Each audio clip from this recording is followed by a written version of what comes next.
Chapters 233 A Deep Misunderstanding, 234 Arrest Warrant, 235 Shang Shin CI, 236 Kindness will be rewarded. Chapter Start, Chapter 233 एक गहरी गलतफहमी। अगले दिन by निंगबिंग की बारी थी बिस्तर पर पड़े रहने की, इतने दर्द में कि वो बिल्कुल हिल नहीं पा रही थी। फैंग युआन काफी हद तक ठीक हो चुका था और गांव के पूरब दिशा के खेत जोतने चला गया था। बूढ़ी औरत कमरे में आई, चिंता से पूछने लगी। बाई निंगबिंग बस यही कहती रही कि वो ठीक है, बस एक दिन की मेहनत से थक गई है और उस सिर्फ एक दिन आराम करने की जरूरत है। बूढ़ी औरत ने एक समझदार मुस्कान दी। हाँ, थक तो गई होगी।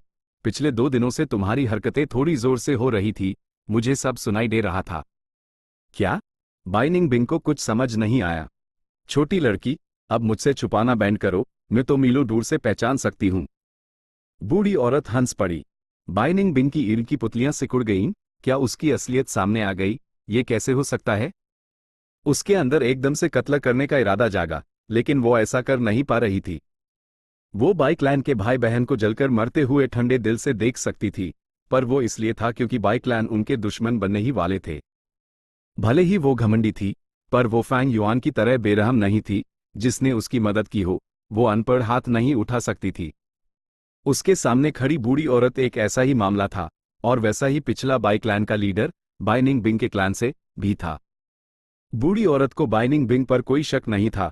उसने उसका हाथ पकड़ा और थपथपाया। छोटी लड़की, मैं इन कुछ दिनों से देख रही हूं, भला लड़कों की कमर और पिछवाड़ा तुम्हारे जैसा कैसे हो सकता है?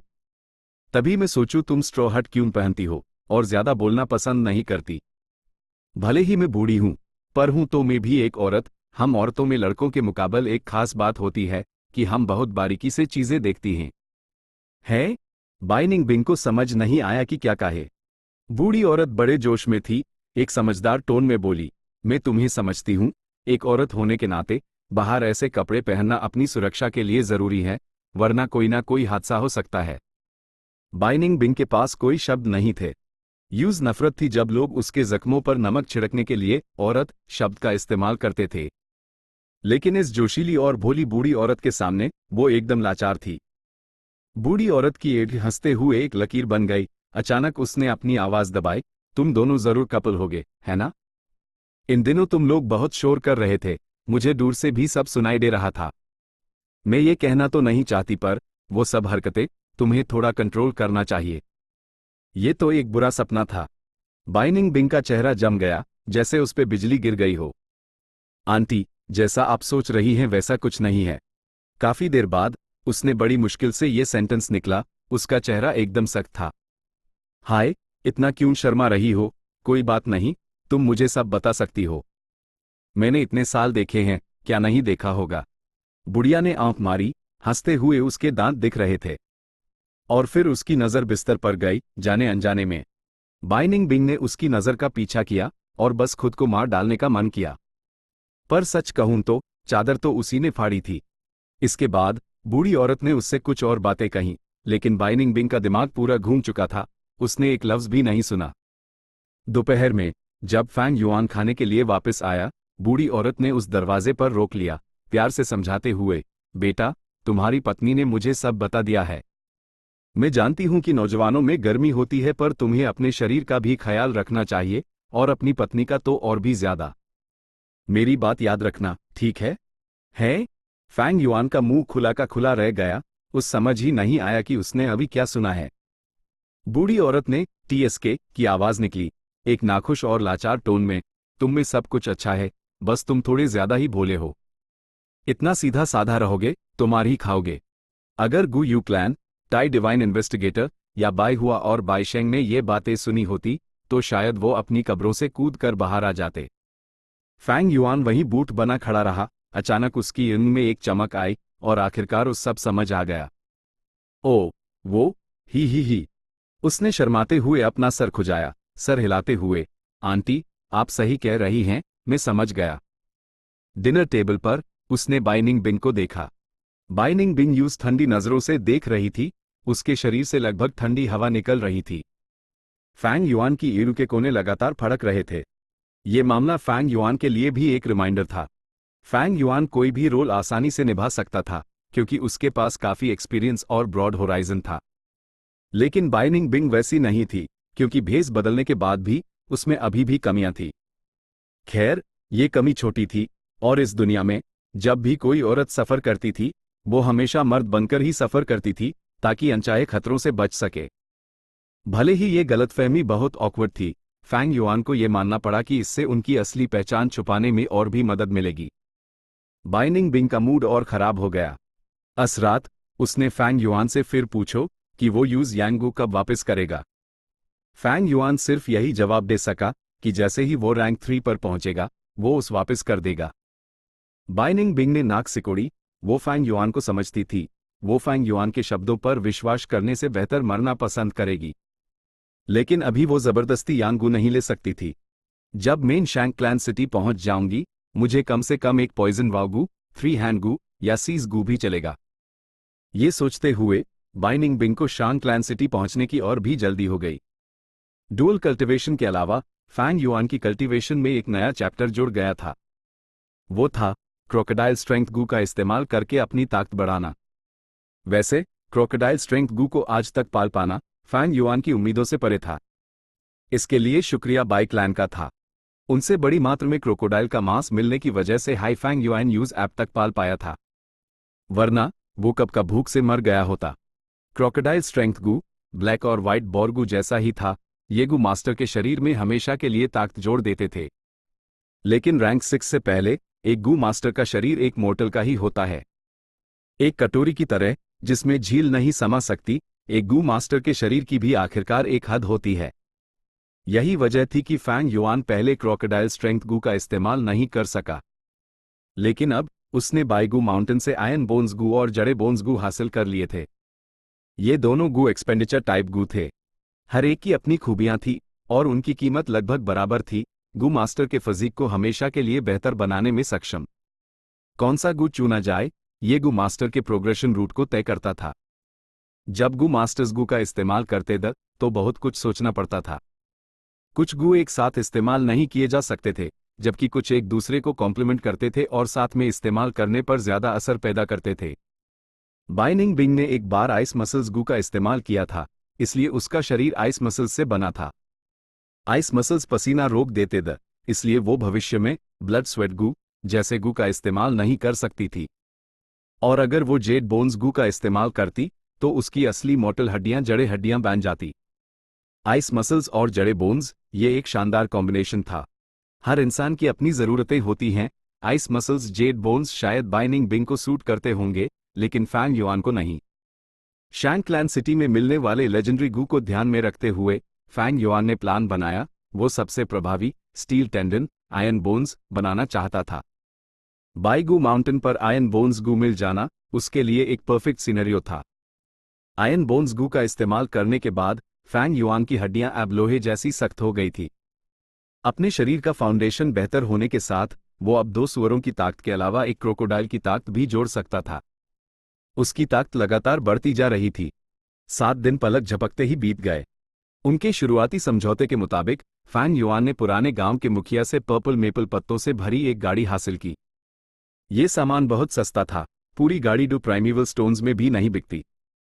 लेकिन ये फैंग युआन का मकसद नहीं था। वो बस अपनी पहचान छुपाना चाहता था और कारवां के साथ घुल मिलकर आगे बढ़ना चाहता था। जब कारवां पहुंचा तो गांव के मुखिया के अंदाजे से 3 दिन लेट था। 9 दिन ही वो दिखाई दिए। असल में शांत रहने वाले कस्बे में फिर से रौनक लौट आई थी।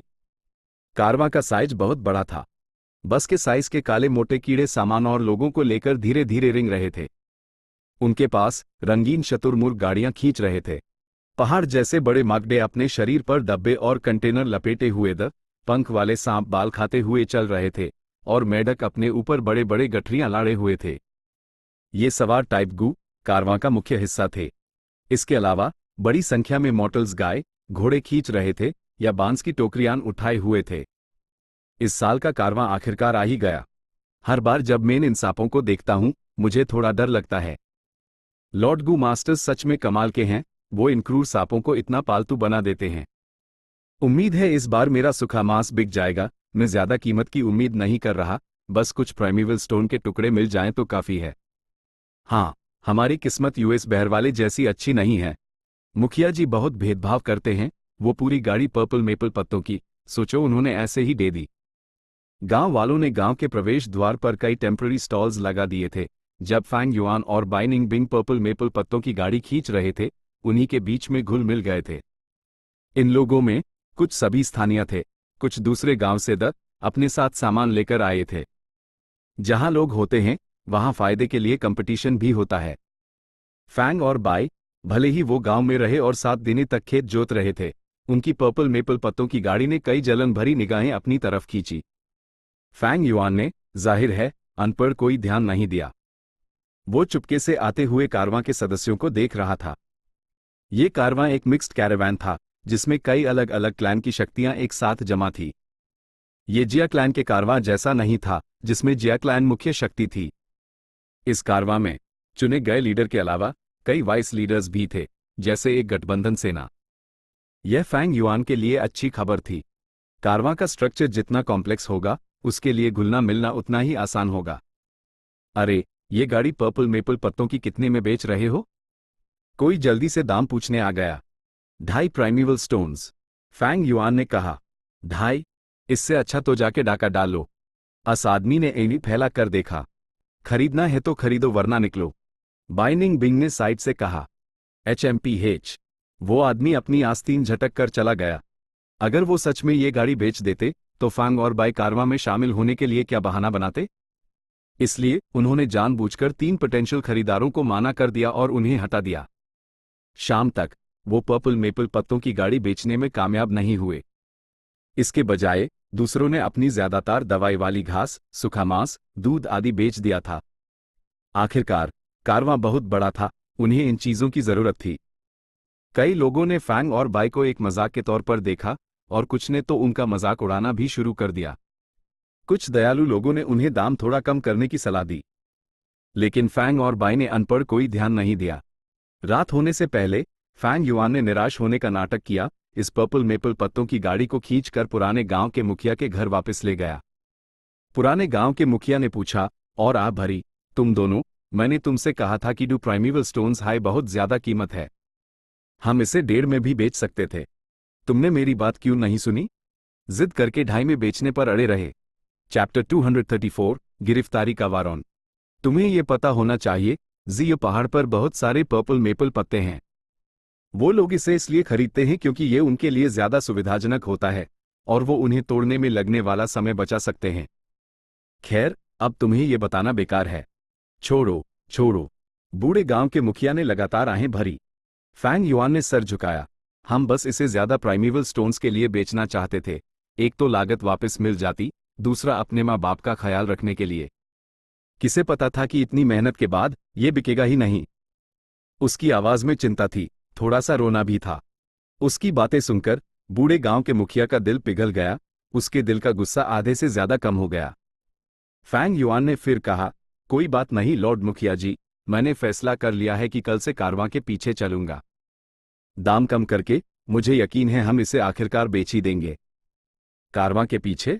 तुम्हें कारवां के पीछे चलने की इजाजत किसने दी?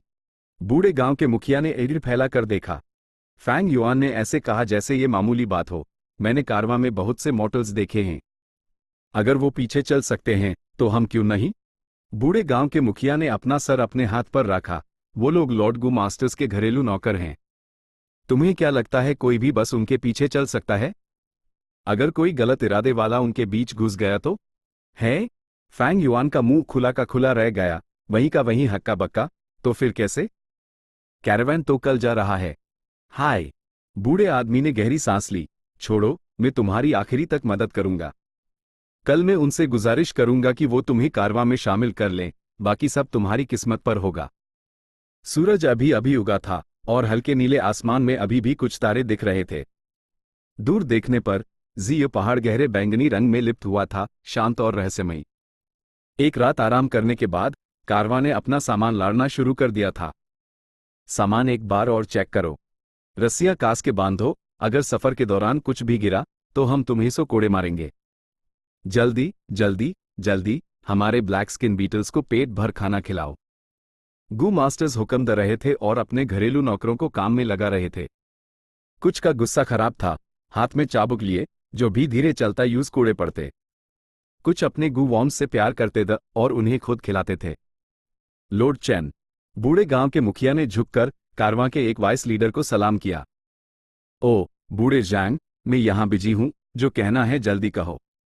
इस चैन गू मास्टर ने कहा। बात ऐसी है, मेरे 2 जूनियर हैं, छोटा मोटा बिजनेस करते हैं।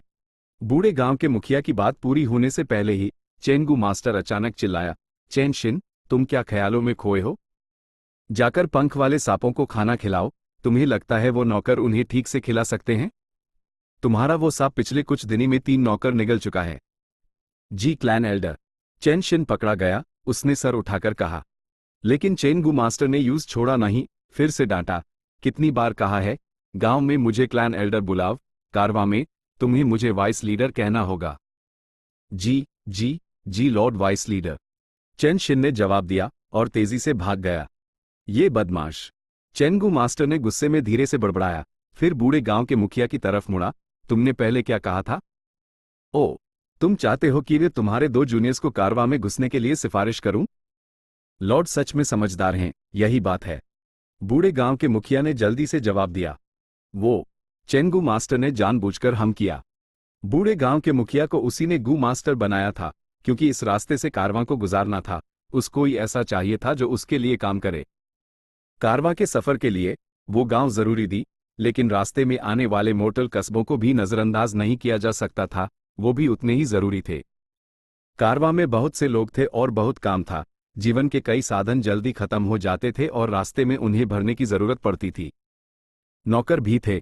जब वो खतरे का सामना करते, कुछ नौकर मर जाते और लोगों की कमी हो जाती। कारवां को अन्य कस्बों से कुछ मॉडल्स को भर्ती करना पड़ता था। वैसे चैन गू मास्टर के घरेलू नौकरों में लोगों की कमी महसूस होने लगी थी। आखिरकार मॉडल्स की जिंदगी सस्ती थी, वो बस एक तरह के खर्च होने वाले साधन थे जो बोल और चल सकते थे। आगे से जब मैं जी पहाड़ से गुजरूंगा, मुझे अभी भी बूढ़े जैंग की जरूरत पड़ेगी। अगर मैं उसकी दरख्वास्त नहीं मानता, तो क्या इससे उसका मनोबल नहीं गिरेगा? भले ही मेरे पास अब लोगों की कमी है, मैं इतनी आसानी से हाँ नहीं कर सकता। मुझे इंतजार करना होगा और इस एहसान को अच्छे दाम पर बेचना होगा। चैन गू मास्टर अभी भी सोच ही रहा था, जब कारवां से एक संदेशवाहक गू मास्टर दौड़ता हुआ आया। उसके हाथ में कागज का एक ढेर था। वो दौड़ते हुए चिल्ला रहा था, सभी सदस्य ध्यान दे, एक नया गिरफ्तारी का वारंट है, एक नया गिरफ्तारी का वारंट है। वो चिल्लाते हुए एक काले मोटे कीड़े के शरीर पर एक कागज चिपका रहा था। नया गिरफ्तारी का वारंट? किस क्लैन से? कितना इनाम है? मेरे लिए लाओ। चैन गू मास्टर को दिलचस्पी हुई। जी वाइस लीडर। संदेशवाहक गू मास्टर ने जल्दी से एक कागज दे दिया। चैन गू मास्टर ने देखा, ओ, बाई क्लैन से एक गिरफ्तारी का वारंट। अगर जानकारी सही निकली तो वो 1000 प्राइमेवल स्टोन्स देंगे। इतना ज्यादा? चैन गू मास्टर की ईंट चमक उठी। यूस इस मामले में दिलचस्पी होने लगी। वारंट पर 2 कीमतें थी, एक जानकारी की कीमत थी, दूसरी मारने की। जानकारी की कीमत 1000 प्राइमेवल स्टोन्स थी। आमतौर पर यह एक नामचीन डिमोनिक कल्टीवेटर के लिए इस्तेमाल होता था। लेकिन इस पोस्टर पर सिर्फ 2 नौजवान दिखाए गए थे, जिनके चेहरे साफ सुथरे थे और एक तो बहुत खूबसूरत भी थी। एक लड़का एक लड़की, ये 2 नए थे। एक रैंक 1 गू मास्टर है, दूसरा रैंक 3। जानकारी की कीमत 1000 प्राइमेवल स्टोन्स और मारने की कीमत 5000-8000 प्राइमेवल स्टोन्स। PA50। लगता है बाई क्लैन इन दोनों डिमोनिक बदमाशों से हद से ज्यादा नफरत करता है। ही चैन गू मास्टर उनकी दुर्दशा पर हंसा, जब तक ये उसके चैन परिवार का मामला नहीं था। जो वो नहीं जानता था वो ये था कि ये दोनों डिमोनिक बदमाश उसके पास आए थे। बूढ़े गांव के मुखिया ने गिरफ्तारी के वारंट पर एक नजर डाली और उसके दिल में एक ठंड सी दौड़ गई। गू मास्टर की दुनिया सच में बहुत खतरनाक है। इतना खूबसूरत नौजवान असल में एक अपराधी डिमोनिक कल्टीवेटर है। बस उम्मीद है कि वो हमारे गांव ना आ रहे हों। ठीक है, इतने सालों से तुम्हारी मेहनत देखते हुए बूढ़े जैंग, मैं तुम्हारी दरख्वास्त मान लेता हूं। चैन गू मास्टर ने कहा। आह, शुक्रिया लॉर्ड। लॉर्ड, मैं उन्हें अभी यहां बुलाता हूं। बूढ़ा गांव का मुखिया खुश हो गया। चैन गू मास्टर ने हाथ हिलाया। जरूरत नहीं, मैं बहुत बिजी हूं। बस उन्हें चैन शिन को रिपोर्ट करने के लिए कह दूं। डूमोटल्स के प्रति उस कोई दिलचस्पी नहीं थी। साथ ही उसने उन्हें अपने हाथ में रखे अरेस्ट वारंट से नहीं जोड़ा। आखिरकार ये बाई क्लैन की दरख्वास्त थी और वो हजारों लीडो थे। चेंगू मास्टर ने अनजाने में महसूस किया कि वो बहुत सुरक्षित दूरी पर है। ये एक बहुत आम सोच थी। आज के मॉडर्न अर्थ पर भी, जब शहरों में कत्ल के मामले होते हैं, चाहे कितना भी बेरहम और घिनौना क्यों ना हो, दूसरे शहरों को ज्यादा खतरा महसूस नहीं होता, भले ही ट्रांसपोर्ट इतना एडवांस्ड हो। इसके अलावा उनके पास एक कुछ नहीं होगा वाली मेंटालिटी भी थी। इस विशाल दुनिया में जहां लोग हर जगह रहते थे, भला ये दो डेमोनिक बदमाश मेरे कारवां में कैसे आ सकते हैं? टैप तो मैं बहुत ही बदकिस्मत हूंगा, ये असंभव है। लोग हमेशा सोचते हैं कि बुरी घटनाएं उनके साथ नहीं होंगी। इसके अलावा अरेस्ट वारंट्स में कई लोग बेहद क्रूर और क्रूर चरित्र के होते हैं जो लोगों का ध्यान खींच लेते हैं। फैंग और बाई जैसे दो नए लोग, एक रैंक 3 और एक रैंक 1, उनकी क्या औकात थी? चेन शिन ने उन दोनों को देखा लेकिन वारांत के बारे में बिल्कुल नहीं सोचा। फैंग और बाई का रूप पूरी तरह बदल गया था, न सिर्फ फैंग युआन का बिगड़ा हुआ चेहरा, बल्कि इन दिनों की प्रैक्टिस के बाद वो भी अब और नेचुरल लगने लगी थी। चेन शिन ने तुरंत दिलचस्पी खो दी, खासकर फैंग युआन की शक्ल देखकर उस घिन आए। वो सिर्फ रैंक 1 था, जबकि फैंग युआन कुछ दिन पहले रैंक 2 पर पहुंच गया था। चेन शिन ने उन्हें लापरवाही से देखा और कोई गू मास्टर का ऑरा महसूस नहीं किया, इसलिए एक बूढ़े सेवक को बुलाकर उस फैंग और बाई के काम का बंदोबस्त करने के लिए कह दिया। तुम्हारे नाम क्या हैं? बूढ़े सेवक ने पूछो। बस इसी वक्त किसी ने उनके नाम पूछे थे। मेरा नाम ही तू है, मेरी पत्नी का नाम बाईयू है, फैंग युआन ने ऐसे ही कह दिया। औरत? बूढ़े सेवक ने भावें सिकोड़ी। उसने बाइनिंग बिंग को घूर कर देखा, उसकी काली सांवली शक्ल और उसका खोया हुआ चेहरा देखकर, इसका नाम बाईयू है? यही तू भी सच में बहुत बदसूरत है। औरतें मुसीबत होती हैं, तुम्हें ज्यादा सावधान रहना होगा। अगर कुछ हो गया तो मुझे इल्जाम मत देना कि मैंने तुम लोगों को याद नहीं दिलाया था। बूढ़े सेवक ने कहा, मैं जानता हूं, मेरे पास ये गाड़ी पर्पल मेपल पत्तों से भरी है। मेरी पत्नी गाड़ी पर रहकर सामान का ख्याल रखेगी, मैं दूसरे लोगों से ज्यादा मेल जोल नहीं चाहता। फैंग युआन ने कहा, HMPH, अच्छा है कि तुम समझते हो। बूढ़े सेवक ने दोनों के लिए एक फिजिकल काम का इंतजाम किया, सामान उठाने का, लेकिन फैंग युआन और बाइनिंग बिंग के लिए ये कोई मसाला नहीं था। पर बाइनिंग बिंग को नाटक करना पड़ा और ऐसे दिखाना पड़ा जैसे वो लगातार सांस फुला रही हो, जिससे यूज मानसिक थकान हो रही थी। ज्यादा दूर नहीं, कुछ घरेलू सेवक सुस्ती कर रहे थे, एक कोने में आराम कर रहे थे। उनकी नजरें फैंग और बाई पर टिकी हुई थी। ब्रदर कियांग, 2 नए लोग आए हैं। कुछ लोगों ने उन्हें अपना प्राइवेट सामान लाते हुए देखा है। वो पूरी गाड़ी पर्पल मेपल पत्तों की है, एक पतले घरेलू सेवक ने उत्साह से कहा। नए लोगों को लूटना, ये कारवां के पुराने लोगों का एक रिवाज था। ब्रदर कियांग जमीन पर बैठा था, एविल सिकोड़कर, मैं देख रहा हूं। पतले बंदर, जाकर उन्हें चेक करके आ। उसका शरीर एक सांड जैसा मजबूत था, भले ही उसके मसल्स डेवलप दी, वो जल्दबाज इंसान नहीं था। इस दुनिया में जहां गू मास्टर्स सबसे ऊपर थे, एक मोर्टल की ताकत कुछ खास नहीं थी। इस छोटे से सर्कल में सबसे इंपॉर्टेंट आदमी बन पाना, उसके पास थोड़ी अकाल तो थी। पतले बंदर ने आह भरी, सबकी निगरानी में वो फैंग युआन के पास पहुंचा। हे भाई, कहां से हो? लोग मुझे बंदर भाई बुलाते हैं। अब से हम साथ काम करेंगे, उम्मीद है हम अच्छे से काम करेंगे। पतले बंदर ने जबरदस्ती मुस्कुराते हुए कहा।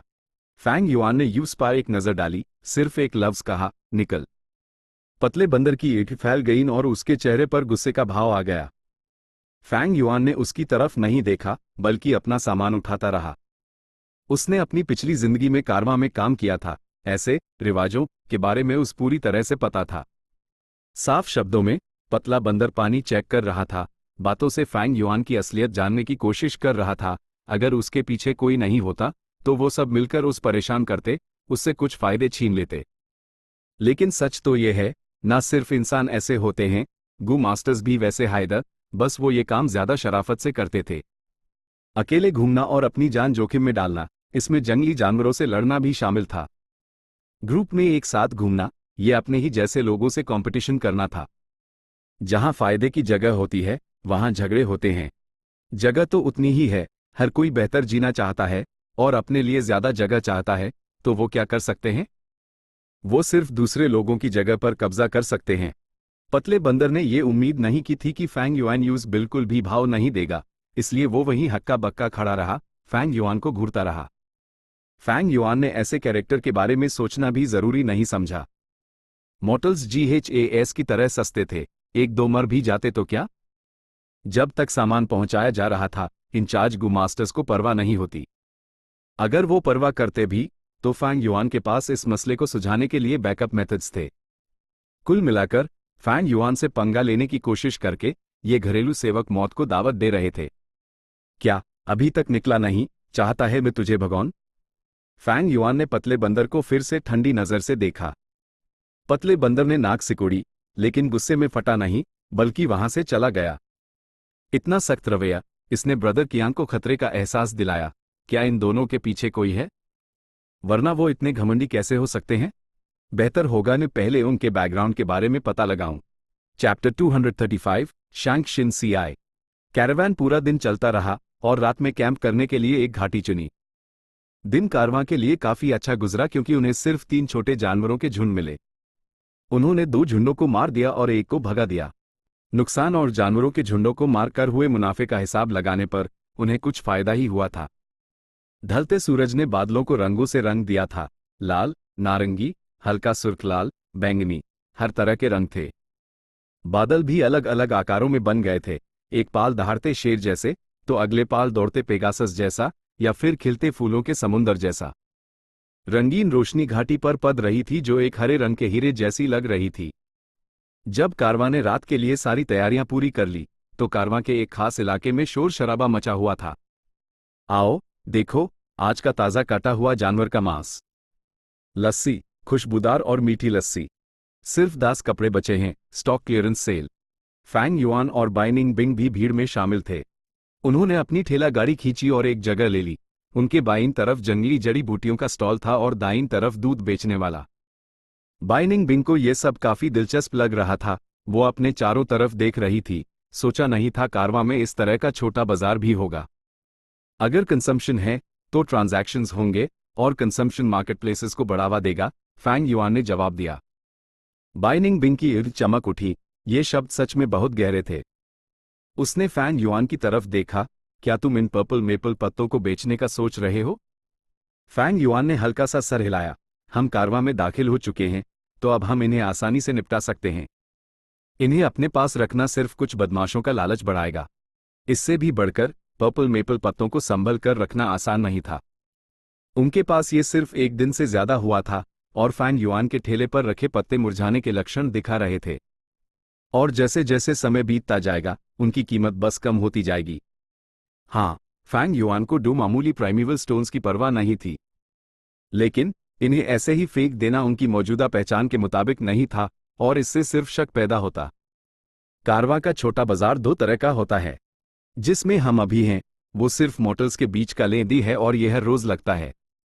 दूसरी तरह का गू मास्टर्स के बीच का लेन-देन होता है जो हफ्ते में एक बार लगता है, फैंग युआन ने कहा। बाइनिंग बिंग की नीली एगी जो स्ट्रॉ हट से ढकी थी थोड़ी चमक उठी। अगर हम गू मास्टर्स के छोटे बाजार में शामिल हो सके तो ये हमारे लिए मददगार होगा। शैंग क्लैन सिटी अभी भी बहुत दूर है। कुछ नहीं तो हमें किसी अनजानी परिस्थिति से बचने के लिए एक इन्वेस्टिगेटिव गू की जरूरत है। मैंने इसकी प्लानिंग कर ली है लेकिन अभी बहुत जल्दी है, फैंग युआन ने एएटीएम में विश्वास से मुस्कुराते हुए कहा जब उसने अपने तुसीता फ्लावर में राखी एक चीज के बारे में सोचा। दोनों धीरे धीरे बात कर रहे थे, तभी एक मर्द नौकर लड़खड़ाते हुए उनकी तरफ आया। उसने फटे पुराने कपड़े पहने हुए था, उसका चेहरा खून से सना हुआ था, बिल्कुल भीखमंगो जैसा। जब वो फैंग युआन के बगल वाले स्टॉल पर पहुंचा और दूध से भरे बर्तन देखे तो उसने अपनी थूक निगली। भाई, क्या थोड़ा दूध पीने को दे सकते हो? दूर हटो, मेरा धंधा खराब मत करो। दूध वाले ने बेचैनी से हाथ हिलाए। ये मर्द नौकर लाचारी से फैंग और बाई के ठेले की तरफ चला गया। 2 भाइयों। उसने अपनी बात भी पूरी नहीं की थी कि फैंग युआन आगे बढ़ा और उस लात मारी, एक क्रूर आवाज में चिल्लाते हुए, निकल यहां से। वो मर्द नौकर जमीन पर गिर पड़ा। उसके फटे हुए कपड़े काली कीचड़ वाली मिट्टी से गंदे हो गए। उसकी पहले की चोटें लात से और बढ़ गईं, जिससे वो दर्द से करह उठा। उसने बड़ी मुश्किल से उठते हुए फैंग युआन को नफरत से देखा। अच्छा, मैं ये याद रखूंगा, हम सब मॉर्टल्स हैं, सबका बुरा दिन आता है। HMPH। फैंग युआन का चेहरा ठंडा पड़ गया जब उसने फिर से अपने पैर उठाए। बम! ये नौकर फिर से जमीन पर गिर गया। एक और लफ्ज बोलने की हिम्मत की। फैंग युआन ने यूएस नौकर को घूरते हुए देखा। नौकर ने फैंग युआन को एक क्रूर नजर से देखा जब वो उठने लगा, लेकिन उसने एक लफ्ज भी बोलने की हिम्मत नहीं की। लेकिन जैसे ही वो खड़ा हुआ, उस फिर से फैंग युआन की लात का सामना करना पड़ा। मुझे तुम्हारी शक्ल पसंद नहीं आई, फैंग युआन ने अपने हाथ सीने पर बांधकर बेपरवाही से कहा। नौकर ने अपना सर झुका लिया और चुपचाप उठने लगा। फैंग युआन की तरफ देखने की हिम्मत नहीं की। उसने और भीख मांगना जारी नहीं रखा और दूर चला गया। उसकी जाती हुई शक्ल देखकर बाइनिंग बिंग ने हैरानी से पूछो, अजीब है, कारवां में भिखारी कैसे हो सकता है? ये नोमो है। इस नौकर ने जरूर कोई गलती की होगी या आज उसके मालिक का मूड खराब होगा। मुख्तसर ये कि यूज एक गू मास्टर ने पीटा और उसका खाना भी कैंसल कर दिया। फैंग युआन ने कंधे उचकाए। उसकी नजर हालांकि एक कोने की तरफ ठंडी पड़ गई। एक कोने में 3 से 4 हट्टे कट्टे नौकर नए चेहरों को पकड़ रहे थे, नए आए लोगों को परेशान कर रहे थे। फैंग युआन की तरफ की स्थिति देखकर उन्होंने अपनी नजर हटा ली और दूसरे निशान की तरफ देखने लगे। मॉर्टल्स की जिंदगी सस्ती थी, उनका स्टेटस बेहद नीचा था और उनका जीना स्टील के तार पर चलने जैसा मुश्किल था। कारवां के अंदर गू मास्टर्स उन्हें आसानी से पीट कर मार सकते थे और उनकी जान घास काटने जैसे ले सकते थे। वैसे भी उनके जैसे मॉर्टल्स को रास्ते में आने वाले कस्बों से आसानी से भरा जा सकता था। हर बार जब कारवां को खतरे का सामना करना पड़ता तो बड़ी संख्या में मॉर्टल्स मर जाते। इनके अलावा मॉर्टल्स के बीच आपस में भी गुप्त और लगभग निराशाजनक संघर्ष होते थे। फैंग युआन अभी अभी कारवां में पहुंचा था, लेकिन दो ग्रुप्स पहले से ही उसके लिए परेशानी खड़ी करना चाहते थे। वो स्वाभाविक रूप से इन परेशानियों से नहीं डरता था और उन्हें आसानी से सुलझा सकता था, लेकिन वो उन्हें पहले ही सुलझाना पसंद करता था। हाँ, कुछ मॉर्टल्स ऐसे भी थे जो खूबसूरत जिंदगी जीते थे। उनमें से ज्यादातर वो जिनके पीछे कोई था या गू मास्टर्स के रिश्तेदार और दोस्त थे। इस पहचान का इस्तेमाल करके वो मनमानी करते थे। भिखारी के चले जाने के बाद डू मॉर्टल्स के ग्रुप फैंग युआन के पास आए। एक ग्रुप का सरगना एक तेज एड़ी वाला बूढ़ा आदमी था। फैंग युआन से दाम पूछने के बाद उसने तुरंत दाम को चौथाई हिस्सा कर दिया। फैंग युआन ने अंदाजा लगाया कि इस बूढ़े की पहचान नौकरों के कामों का बंदोबस्त करने वाला मुख्य सुपरवाइजर होना चाहिए। दूसरे ग्रुप की सरगना एक औरत थी। वो असल में रेशम के कपड़े पहने हुई थी और उसकी मोहक इशारे कर रही थीं। फैंग युआन तुरंत समझ गया कि वो किसी या कुछ मर्द गू मास्टर्स का सेक्स टूल होगी। दोनों सरगना के साथ लोगों की बड़ी भीड़ थी और भले ही वो मॉर्टल्स दी, उनका स्टेटस साफ दिख रहा था। उन्होंने दाम बहुत कम कर दिया, कम दाम पर खरीद कर ज्यादा में बेचने के इरादे से। उनके पास कुछ दौलत थी और वो ज्यादातर नौकरों की तरह नहीं थे जो ये भी नहीं कह सकते थे कि उन्हें यूएस दिन खाना मिलेगा या नहीं। जबकि फैंग युआन को इस पर्पल मेपल पत्तों की गाड़ी की कोई जरूरत नहीं थी, अपनी मौजूदा पहचान से मेल खाने और भंडा फूटने ना देने के लिए उसने इन दोनों लोगों के कम किए गए दामों को माना कर दिया। बूढ़ा आदमी खुश चेहरे के साथ चला गया, लेकिन उसके लहजे में धमकी छिपी हुई थी। औरत गालियां देते हुए चली गई। मैं ये सादी हुई पत्तियों की गाड़ी अगले खरीदार को बेच दूंगा। जब फैंग युआन अपने अगले कदम के बारे में सोच ही रहा था, छोटे बाजार में अचानक से हलचल मच गई। कुछ लोग उत्साह से चिल्ला रहे थे और जश्न मना रहे थे। जांग क्लैन की दयालु लेडी आ गई हैं। लेडी जांग मेहरबान और दयालु हैं, वो देवी का अवतार हैं। वो सच में एक अच्छी इंसान हैं। आज मैं भूखा नहीं रहूंगा। क्या हो रहा है? बाइनिंग बिंग ने स्थिति को देखा और बाजार के प्रवेश द्वार से एक हरे रंग की छवि आती हुई देखी। फैंग युआन भी हैरान था, ये क्या हो रहा है? लेडी जांग, फेरी जांग, नौकरों का एक झुंड यूएस औरत की तरफ लपका और तुरंत बाजार का प्रवेश द्वार भीड़ से भर गया। ये लोग ज्यादातर वो जिन्हें गू मास्टर्स ने सजा दी थी और अब उनके पास खाने को कुछ नहीं था। जिस आदमी को फैंग युआन ने पहले लात मारी थी, वो भी उनके बीच में था, अपनी गर्दन और हाथ फैलाए हुए। जल्दी मत करो, सब बहुत सारा है, धीरे चलो, हरे कपड़ों वाली लड़की ने कहा। उसकी आवाज कोमल और नर्म थी और तुरंत भीड़ के चिल्लाने में डूब गई। अपने मुंह बंद रखो, लाइन बनाओ और एक एक करके आओ। जो भी आगे बढ़ने की या चिल्लाने की हिम्मत करेगा, यूज में तुरंत काट डालूंगा। अचानक एक गरजती हुई आवाज छोटे बाजार में गूंजी।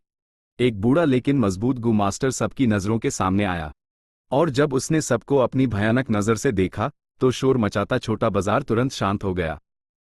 ये एक गू मास्टर का दबदबा था। कोई ऐसा नहीं था जो ये ना मानता हो कि वो जो कह रहा है वो नहीं करेगा। एक गू मास्टर होने के नाते जब तक उनका मूड खराब है, रूटीन मॉर्टल्स को मार देना क्या मायने रखता है? भीड़ ने एक दूसरे को धक्का दिया और जल्द ही एक साफ लंबी कतार में खड़े हो गए। कतार के आगे हरे कपड़ों वाली लड़की ने स्टीम बंस की एक टोकरी पकड़ी हुई थी और उन्हें बांट रही थी। पूरा छोटा बाजार बिल्कुल शांत था। अनगिनत नजरें हरे कपड़ों वाली लड़की को सम्मान, पूजा और यहां तक कि प्यार से देख रही थीं। बाइनिंग बिंग यूटीएस यूके थी और उसने बगल वाले स्टॉल के मालिक से पूछो, वो कौन है? क्या तुम लेडी जैंग शिनसियाई को भी नहीं जानते? तुम लोग नए आए हो, है ना? जैंग शिनसियाई? फैंग युआन ने पूछो। उसकी भावें सख्ती से सिकुड़ गईं। जो कुछ जानते हो सब बताओ। स्टॉल के मालिक को याद आया कि फैंग युआन ने पहले यूएस नौकर को कितनी बेरहमी से लात मारी थी। उसने कुछ भी छुपाने की हिम्मत नहीं की। लेडी जैंग भी हमारे कारवां की एक डेप्यूटी लीडर हैं। उनके पास कल्टीवेशन के लिए एप्टीट्यूड नहीं है और वो हमारी तरह एक मोर्टल हैं। लेकिन उनका क्लैन में मजबूत बैकग्राउंड है। उनके पास जो गू मास्टर है वो उनका बॉडीगार्ड है। मैं इतने साल जिया हूं, लेकिन सच कहूं, मैंने इतनी दयालु इंसान कभी नहीं देखा। लेडी जैंग लगभग हर शाम भूखे नौकरों के लिए कुछ खाना लाती हैं। वो खराब मौसम में भी आती हैं। हाय, भगवान भी नाइंसाफी करता है, उन्होंने ऐसे इंसान को कल्टिवेट करने से रोक दिया। बाइनिंग बिंग ने सर हिलाया और मुस्कुराई, फैंग युआन से कहते हुए, सच में, इस दुनिया में हर तरह के लोग होते हैं। फैंग युआन ने कोई जवाब नहीं दिया। बाइनिंग बिंग ने फैंग युआन को उलझन में देखा और फैंग युआन के चेहरे पर कुछ गड़बड़ देखी। वो हरे कपड़ों वाली लड़की को टिकटिकी लगाए देख रहा था। उसकी भावें लगभग एक गांठ में बंध चुकी थीं। हरे कपड़ों वाली लड़की के रेशमी काले बाल उसके कंधों पर बिखरे हुए उसकी खूबसूरती को और बढ़ा रहे थे। उसकी भावें धुएं की तरह पतली थी, उसकी एड़ी चांद की तरह साफ। उसकी त्वचा बर्फ की तरह सफेद थी और उसके होठ गुलाबी और कोमल थे। उसके चेहरे पर कोई मेकअप नहीं था, वो नर्म और कोमल दिख रही थी। स्टीम बन्स बांटते वक्त जो हल्की सी मुस्कान वो देती थी, वो पवित्र और मासूम थी। उसने हरे रंग के कपड़े पहने हुए थे और उसमें एक ताज़ा और सादा सा ऑरा था। वो एक ऑर्किड की तरह शालीन थी, एक कमल की तरह सुंदर और पानी की तरह कोमल। देखने में वो बाइनिंग बिंग के बराबर थी, लेकिन उस हजारों सालों में एक बार आने वाली खूबसूरती कहा जा सकता था। अगर एक औरत की शक्ल अच्छी हो तो उन्हें सिर्फ खूबसूरत माना जा सकता है, जैसे आम पे पदार्थ। सिर्फ डिस्पोजिशन के साथ उन्हें सुंदर कहा जा सकता है, जैसे पुरानी शराब। बिना शक ये हरे कपड़ों वाली लड़की एक एब्सोल्यूट ब्यूटी थी। लेकिन तुम कितनी भी सुंदर क्यों ना हो, तुम्हारी डिस्पोजिशन कितनी भी प्रभावित करने वाली क्यों ना हो, फैंग युआन की नजरों में ये सब बेकार था। फैंग युआन उसकी शक्ल नहीं देख रहा था। कोई कितना भी सुंदर हो और उसकी डिस्पोजिशन कैसी भी हो, अगर तुम उनकी खाल और मांस काट दो तो वो सब कंकाल हाय थे। लेकिन वो चकित था जब उसने एक खास शख्सियत के बारे में सोचा। क्या ये लड़की शांग शिनसियाई नहीं है? शांग शिनसियाई शांग क्लैन के यंग मास्टर्स में से एक थी। एक क्लैन के अंदर क्लैन लीडर के बेटों और बेटियों को यंग मास्टर्स कहा जाता था। सिर्फ वो वारिस जो बुजुर्गों की मंजूरी हासिल कर पाते थे, उन्हें यंग क्लैन लीडर कहा जा सकता था। शांग क्लैन के यंग मास्टर के रूप में अपनी पहचान के साथ शांग शिनसियाई एक अच्छी किस्मत वाली लड़की थी। सब जानते थे कि शांग क्लैन के सदस्य लालची और धोखेबाज थे, लेकिन ये शांग शिनसियाई एकमात्र एपीवाद थी। वो नर्म और कमजोर थी, लड़ना पसंद नहीं करती थी और बहुत उदार थी। वो शांग क्लैन की सबसे खराब बिजनेसमैन थी। जब वो बिजनेस करती थी तो न सिर्फ उस अक्सर नुकसान होता था, बल्कि दूसरे लोग उस अक्सर धोखा भी देते थे। वो आसानी से दूसरों पर विश्वास कर लेती थी और जरूरी बात यह थी कि धोखा खाने के बाद भी वो सीखती नहीं थी और दूसरों से धोखा खाती रहती थी। शांग क्लैन के यंग मास्टर होने के नाते उसे एक बार शांग क्लैन के लिए एक शर्म की बात माना गया था और कोई भी उस पर भरोसा नहीं करता था। लेकिन ये देखते हुए कि उसके पास शांग क्लैन लीडर का खून था, यूज क्लैन से निकला नहीं गया। वो मॉर्टल्स के साथ भेदभाव नहीं करती थी, बल्कि उनके प्रति गहरी सहानुभूति रखती थी, उनकी देखभाल और मदद करती थी। कई बार उसने नीलामी में सभी गुलाम भी खरीद लिए थे और शांग क्लैन लीडर ने यूज सख्त दांत लगाई थी। लेकिन किस्मत सच में अद्भुत थी, आखिर में वो शांग क्लैन की मुखिया बन गई। चैप्टर 236 दया का फल मिलेगा। लेकिन वो यहां क्या कर रही है? और यूज जैंग शिनसियाई क्यों कहा जा रहा है? मेरी यादों में वो साफ साफ एक गू मास्टर थी। ये लोग क्यों कह रहे हैं कि उसके पास कल्टिवेशन एप्टीट्यूड नहीं है और वो एक मोर्टल है? फैंग युआन उलझन में था। कहीं ये शांग शिनसियाई ना हो और सिर्फ शक्ल में एक जैसी हो? लेकिन ये तो बहुत ज्यादा ही एक जैसी है। नहीं, एक मिनट रुको। फैंग युआन ने अपने दिमाग को टटोला और अचानक उसने अपनी यादों की गहराइयों से एक बहुत पुरानी जानकारी निकली। शांग शिनसियाई की जिंदगी मुश्किलों भरी थी। वो शांग क्लैन लीडर की एक नाजायज औलाद थी। जब वो सफर पर गए थे, उसके पास बचपन से पिता नहीं था और उस तनाव सहना पड़ा। उसकी मां के मरने के बाद उसकी जिंदगी और भी मुश्किल हो गई। उसके क्लैन वालों ने कारवां के साथ जाने और एक व्यापारी बनने पर मजबूर किया। आखिर में जब वो शांग क्लैन सिटी पहुंची तो शांग क्लैन लीडर ने उसकी ब्लड लाइन को महसूस किया। शांग क्लैन लीडर हैरान और खुश दोनों हुए और उसे सबके सामने अपनी बेटी के रूप में स्वीकार कर लिया। लेकिन उन्हें अब भी लगता था कि उन्होंने उसके साथ बहुत गलत किया है, इसलिए वो उसकी बहुत सी गलतियों को नजरअंदाज और छुपा देते थे। ये सोचते ही फैंग युआन की एक चमक उठी। तो ये बात है, मैं समझ गया। अपने सामने की स्थिति और अपनी यादों के टूटे फूटे सुरागों को जोड़कर फैंग युआन सच्चाई तक पहुंच गया। कई साल पहले जब शांग क्लैन लीडर सिर्फ शांग क्लैन का एक यंग मास्टर था, उसने जैंग क्लैन में अपना बीज छोड़ा था। वो थी शांग शिनसियाई। शांग क्लैन और जैंग क्लैन प्राचीन काल से ही एक दूसरे के दुश्मन थे। जब शांग शिनसियाई पैदा हुई तो उसकी मां ने इस वजह से शांग क्लैन लीडर के बारे में बताने की हिम्मत नहीं की। इसलिए शांग शिनसियाई एक कलंकित नाजायज बच्चे के रूप में पैदा हुई और उसने अपनी मां का सरनेम ले लिया। यही वजह थी कि उस अभी भी जैंग शिनसियाई कहा जा रहा था। उसकी मां के मरने के बाद यूज क्लैन वालों ने एक व्यापारी बनने पर मजबूर कर दिया। और जब वो शांग क्लैन सिटी पहुंची तो उसकी ब्लड लाइन का पता चला। उसके पिता भी शांग क्लैन लीडर बन चुके थे और इतने ऊंचे स्टेटस के साथ उन्होंने उस सबके सामने स्वीकार किया, जिसने उसकी किस्मत पूरी तरह से बदल दी। तो कहने का मतलब है, ये कारवां एक व्यापारी के रूप में उसका पहला सफर है। ये समझते हाईफैंग युआन का दिल जोर जोर से धड़कने लगा। ये जान लेना चाहिए कि ये शांग शिनसियाई एक ऐसा स्टॉक था जिसका बढ़ना बिल्कुल गारंटीड था।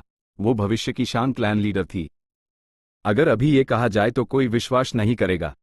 हाँ, भविष्य बदलाव के अधीन था।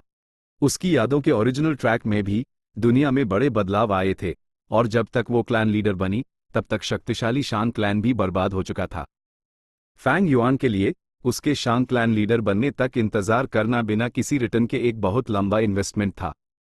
उसकी कीमत यूएस समय में नहीं थी जब वो क्लैन लीडर बनी, बल्कि यूएस समय में थी जब यूज शांग क्लैन लीडर ने स्वीकार किया और वो शांग क्लैन के यंग मास्टर्स में से एक बन गई। एक यंग मास्टर के रूप में उस निश्चित रूप से बिजनेस के एक हिस्से की जिम्मेदारी दी जाएगी। ये शांग क्लैन की परंपरा थी अपने वारिसों को तैयार करने की। यही वो चीज थी जिसकी फैंग युआन को चाहत थी। यूज सामान को ठिकाने लगाने का एक जरिया चाहिए था, एक स्थिर, अनुकूल और सुरक्षित चैनल। उसके पुनर्जन्म के बाद के महत्वपूर्ण प्लान्स में यह बिल्कुल जरूरी था। भविष्य में वो निश्चित रूप से कई गुप्त विरासतें खोलेगा। ऐसी बहुत सी चीजें होंगी जिनकी उस जरूरत नहीं होगी और उन्हें बेचकर वो उनकी विशाल कीमत को उजागर कर देगा। जैसे कि बाइनिंग बिंग के अपचर में मौजूद वो बोन स्पीयरगू और स्पाइरल बोन स्पीयरगू। फैंग युआन और बाइनिंग बिंग को उनमें से सिर्फ एक की जरूरत थी, ज्यादा से ज्यादा एक और बैकअप के लिए। अगर वो उन्हें नहीं बेचते तो ये गू उनके हाथों में ही मर जाते और उन्हें खिलाने में बहुत सारा दूध भी बर्बाद करना पड़ता। पहले फैंग युआन ने जिया जिनशेंग को सामान बेचने के लिए एक टेम्पररी चैनल के रूप में इस्तेमाल करने का इरादा किया था। फिर अगर वो जियाफू से जुड़कर इस चैनल को बढ़ा सकता तो सबसे अच्छा होता। नतीजा, किस्मत को लोगों के साथ खेलना पसंद है। फ्लाओ वाइन मोंग की विरासत के राज के सामने आने के कारण यूज जिया जिनशेंग को मारने के अलावा कोई चारा नहीं था। ये तो ऊपरवाले का भेजा हुआ तोहफा है। फैंग युआन ने एक गहरी सांस ली जब उसकी नजर दूर खड़ी शांग शिनसियाई की तरफ आग की तरह चमक उठी। शांग क्लैन की नींव गहरी थी। कम से कम यूएस भयानक तूफान से पहले जिसने सदर्न बॉर्डर को घेर लिया था, वो सदर्न बॉर्डर के सरदारों में से एक थे। जब चोरी का माल उन्हें बेचा जाता तो पीड़ित लोग परेशानी खड़ी करने की हिम्मत नहीं करते थे। लेकिन क्योंकि उनका प्रभाव बहुत ज्यादा था, फैंग युआन को पीठ में छुरा घोंपे जाने की भी चिंता थी। वो सतह पर राइचस पाथ के द, लेकिन शांग क्लैन के सदस्यों का दिल पूरा काला था। ये असल में काफी नॉर्मल था। लेकिन शांग शिनसियाई एक एपीवाद थी। उसने अपने 100 साल के इतिहास में कई बदलावों और उथल पुथल से खुद को साबित किया था। उसकी दया, कोमलता, परोपकारिता और ईमानदारी की तारीफ फैंग युआन की पिछली जिंदगी में दूर दूर तक की जाती थी। उसकी शोहरत पूरे सदर्न बॉर्डर में गूंजती थी। सबसे जरूरी बात यह थी कि उसकी कोई नींव नहीं थी। दूसरे यंग मास्टर्स से अलग, जब वो शांग क्लैन सिटी पहुंचेगी तो वो एक अकेला रास्ता चलेगी। भविष्य में वो कई गलतियां करेगी, लेकिन इसलिए नहीं कि वो होशियार नहीं थी, बल्कि इसलिए कि दूसरे यंग मास्टर्स अपने कंपेटिटर को दबाने के लिए गुप्त रूप से साजिशें रचते थे। फैंग युआन को उसकी जरूरत एक चैनल के रूप में थी, और उस भी इसी तरह बाहरी मदद की जरूरत थी फैंग युआन की अगर वो भविष्य में एक बेहतर जिंदगी जीना चाहती थी। सबसे जरूरी, यूज मैनिपुलेट और प्रभावित करना आसान था।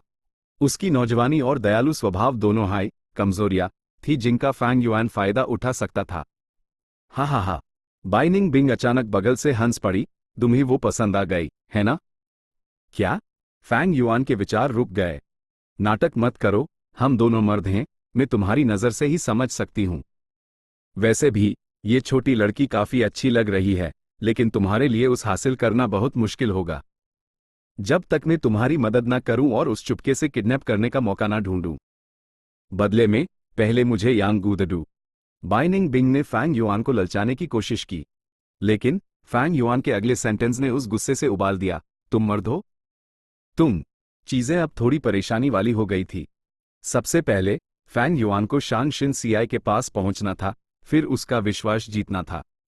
लेकिन उसके पास ज्यादा समय नहीं था, उस सब कुछ उसके शांग क्लैन सिटी पहुंचने से पहले निपटाना था। यूज किडनैप करने का बाइनिंग बिंग का आइडिया बहुत बेकार और खतरनाक था, इससे स्थिति और भी बिगड़ जाती। फैंग युआन को साफ पता था कि शांग शिन सियाई को बार बार धोखा मिलने की वजह यह नहीं थी कि वो बेवकूफ थी, बल्कि इसलिए कि वो बहुत ज्यादा दयालु थी। उसकी पिछली जिंदगी में नाइट जेंटलमैन नाम का एक डिमोनिक पद का शख्स था। वो एक माहिर चोर था और लोमड़ी जैसा चालाक था। उसने शांग शिन सियाई को कई बार एक ही बहाने से ठगा था। एक दिन वो बर्दाश्त नहीं कर पाया और पूछो, मैं हमेशा तुमसे यही कहता हूं, क्या तुम्हें चिंता नहीं होती कि मैं तुम्हें ठग रहा हूं? उस समय शांग शिन सियाई ने जवाब दिया था, तुम कहते हो कि तुम्हारा गुजारा नहीं हो पा रहा है, और अगर तुम्हें तुरंत कुछ प्राइमेवल स्टोन्स उधार नहीं मिले तो तुम्हारा परिवार भूख से मर जाएगा। मैं जानती हूं कि तुम ज्यादातर मुझे धोखा ही दे रहे हो, लेकिन हर बार जब तुम ये कहते हो तो मैं ये सोचने से खुद को रोक नहीं पाती कि क्या हो अगर इस बार तुम सच कह रहे हो, और अगर मैंने तुम्हें पैसे उधार नहीं दिए तो शायद कई जानें चली जाएंगी। भले ही ऐसा होने की संभावना कम है, मैं इस पर दाव नहीं लगाना चाहती। जब नाइट लॉर्ड ने शांग शिन सियाई का जवाब सुना तो वो अपने आंसू नहीं रोक पाया। वो उससे इतना प्रभावित हुआ कि वो वहीं घुटनों के बाल गिर गया। इस घटना के बाद वो डिमोनिक से राइचस बन गया और शांग शिन सियाई के साथ पूरी वफादारी से रहा और कई युद्ध में जीत हासिल की। सूरज धीरे धीरे पश्चिम में पहाड़ों के पीछे डूब रहा था और रात धीरे धीरे छा रही थी। लोगों की लंबी कतार भी कम हो गई जब तक सभी नौकरों को खाना मिल गया और वो चले गए। ठीक है, आज के लिए बस इतना ही, मैं कल फिर आऊंगी। उसने अपनी बात पूरी भी नहीं की थी कि एक शख्सियत अचानक उसके सामने कूद पड़ी। ये कैसा चेहरा था? भावे पूरी जली हुई, सिर्फ थोड़े से बाल बचे थे और एक कान कम था। ये और कौन हो सकता था सिवाय फैंग युआन के? शांग शिन सियाई चौंक गई, उसके पीछे खड़ी दासियां भी डर से चिल्ला उठी। तुम क्या कर रहे हो? वो लंबा और हट्टा कट्टा बूढ़ागू मास्टर तुरंत चिल्लाया। लेडी जैंग, कृपया मेरा सामान खरीद लीजिए। फैंग युआन ने इस बूढ़े गू मास्टर की परवाह नहीं की और शांग शिन सियाई की तरफ चिल्लाया। बाइनिंग बिंगडोर चुपचाप खड़ी फैंग युआन का परफॉर्मेंस एंजॉय कर रही थी। मेरे पास एक स्टीम्ड बन बचा है, ये ले लो, ठीक है? शांग शिन सियाई ने एक NARM मुस्कान दिखाई। यूज फैंग युआन के प्रति कोई घिन महसूस नहीं हुई, सिर्फ सहानुभूति। उसने सोचने की कोशिश की कि इतनी गंभीर चोटों के लिए उस कितना दर्द झेलना पड़ा होगा। हाय, कितना बेचारा इंसान है। लेकिन फैंग युआन ने स्टीम्ड बन जमीन पर फेंक दिया। मुझे ये नहीं चाहिए, मैं अपना सामान बेचना चाहता हूं। मैंने अपना पुराना घर बेचकर ये पर्पल मेपल पत्तों की गाड़ी खरीदी है, लेकिन मैं इसे बेच नहीं पाया हूं। पत्ते जल्दी मुरझा जाएंगे, फिर मेरी जिंदगी का क्या मतलब रह जाएगा? सुबक सुबक, अगर मैं इसे बेच नहीं पाया तो मैं जीना नहीं चाहता। मैं तो अपना सर पटक कर मर जाऊंगा। वो बोलते बोलते रोने लगा। उसने अपने पैर पटके और चिल्लाया। उसके चेहरे पर पागलपन का एक अंश था और वो बेहद प्रभावित कर रहा था। बाइनिंग बिंग हकी बक्की रह गई। यह एक्टिंग स्किल, सच में मैं इसके आसपास भी नहीं पहुंच सकती। अगर वो फैंग युआन के बारे में नहीं जानती तो शायद वो भी फैंग युआन से धोखा खा जाती। उसने फिर भीड़ के चेहरों और नजरों को देखा, हैरान, घृणित, सहानुभूति, बेपरवाही, लेकिन कोई शक नहीं था। ये आदमी कौन है? अचानक ऐसे आ गया, मुझे तो डरा ही दिया। कितना लालची है, ये चाहता है कि लेडी जैंग इसका सामान खरीदे। सही हुआ इसके साथ। इसे क्या लगता है ट्रेडिंग इतनी आसान है? हाय, खरीदारों ने जरूर कम दाम मांगा होगा। जब मैं अन समय के बारे में सोचता हूं जब मेरे साथ भीड़ में हर तरह की चर्चा हो रही थी। TSK, तुम पागल, तुमने हमारी यंग लेडी को डराने की हिम्मत की, निकल जाओ यहां से। अस बूढ़े गू मास्टर की जबान से जैसे बिजली के चिंगारियां निकल रही थीं जब उसने एक कदम आगे बढ़ाया और शान शिनसियाई को अपने पीछे सुरक्षित किया। लेडी जैंग, अगर आप मेरा सामान नहीं खरीदेंगी तो मैं जीना नहीं चाहता। लेडी जैंग, आप एक अच्छी इंसान हैं, कृपया ये पर्पल मेपल पत्तों की गाड़ी खरीद कर मुझे बचा लीजिए। फैंग युआन लगातार रोता रहा। शैंग शिनसियाई का दिल पिघल गया। हाय, रो मत, मैं खरीद लूंगी, लेकिन जिंदगी हमारी जिंदगी में सबसे कीमती चीज है। अब से ठीक से जीना और जिंदगी से इतनी आसानी से हार मत मानना। अंकल जैंग जू, Einstein primeval stones they do. Miss, बूढ़े गू मास्टर की भावें सिकुड़ गईं। हैं, काम कर गया। शायद मुझे भी ऐसा करना चाहिए। स्टॉल मालिक के बीच हंगामा मच गया। शुक्रिया लेडी, शुक्रिया। लेडी जैंग, आप मेरे हीतू के जीवनदाता हैं। फैंग युआन बेहद खुश था और उसके चेहरे पर आंसुओं के निशान थे जब वो बार बार झुक रहा था। बूढ़े गू मास्टर की पलकें फड़की। उसने फैंग युआन के पीछे गाड़ी को देखा। यह पर्पल मेपल पत्तों की गाड़ी ज्यादा से ज्यादा डू प्राइमेवल स्टोन्स के लायक है। 3 बहुत ज्यादा है। अंकल जैंग जू, शैंग शिनसियाई ने NARM आवाज में कहा। बूढ़े गू मास्टर ने एक गहरी सांस ली।